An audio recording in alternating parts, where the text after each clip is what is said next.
এতদিনে মোটামুটি তোমরা সবাই জেনে গেছো, যারা আমার ভিডিও দেখে তারা তো সবাই জানো, আর যারা না জানো তারাও জেনে যাও যে আর কটা দিন পরেই আমার ভাইয়ের বিয়ে। আমার একটা মাত্র ভাইয়ের বিয়ে, আমাদের 3 বোনের একমাত্র ভাই, তার বিয়ে।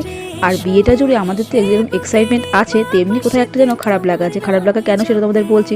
যেহেতু আমার মা নেই, তো সেই মায়ের যে অভাবটা সেটা তো আমরা কোনোদিন পূর্ণ করতে পারবো না, বা মাকে ঘিরে যে নিয়মগুলো হয়, যে নিয়মগুলো মা পালন করে, সেই নিয়মটা করার জন্য তো মাকে প্রয়োজন। তো মা যেহেতু নেই, সেই জন্য আমাদের একটা খারাপ লাগা তো আছে, সেই কোথাও একটা চাপা একটা খারাপ লাগা আমাদের আছে। কিন্তু তবুও সেই দিকটাকে, খারাপ লাগা দিকটাকে আমাদের ওভারকাম করে আমাদের এগিয়ে যেতে হবে। হ্যাঁ, খারাপ লাগাটা সঙ্গে করে নিয়ে যেতে হবে প্রত্যেকটা নিয়মের সময়।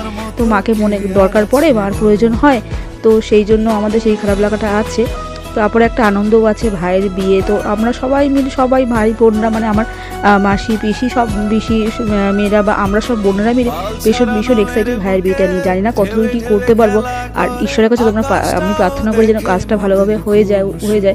তোমরাও সেই আশীর্বাদটা করো যাতে ওদের এই বিয়ে অনুষ্ঠানটা, ভাই বিয়ে অনুষ্ঠানটা ভালোভাবে সুষ্ঠুভাবে সম্পন্ন হয়, সম্পূর্ণ কাজটা যেন ভালোভাবে মেটে। তো দেখো, এটা ছিল প্রি ওয়েডিং শুটিং দিতে। আরেকটা প্রি ওয়েডিং শুটে তোমাদের আগে ভিডিওটা দিয়েছিলাম, সেই ভিডিওটা হচ্ছে প্রি ওয়েডিং এর শুটিং হয়েছিল তার দ্বিতীয় ভিডিওটা। প্রথম ভিডিও তোমাদের সঙ্গে অলরেডি শেয়ার করেছি, তোমাদের তো এটা আগেই বললাম, আর এটা হচ্ছে দ্বিতীয় ভিডিওটা। তো ভিডিওটা মানে প্রি ওয়েডিং শুটিংটা করার আগে ভাই আমাকে কথা বলছিল, দেখ দিদি এরকম শুটিং হবে, আমি তো কোনোদিন জিনিসটা করিনি। তো আমি তখন বললাম, দেখ এখন তো এটা ট্রেন্ডিং চলছে, সবাইটা মোটামুটি করে থাকে, তো তোর যখন ও চাইছে করতে তো তুইও করে নে। তো যাই হোক, ভাইকে দেখতেই পাচ্ছ একটু প্রথম করছে, মানে প্রথম বলতে সবারই তো প্রথম ফার্স্ট টাইম হয় অবশ্যই। আমি যে কী যে কথা বলে তোমাদের বলছি, আরাম বলো না, মানে না এক্সাইটমেন্টে চলে সব যেন এলোমেলো হয়ে যাচ্ছে কথাগুলো।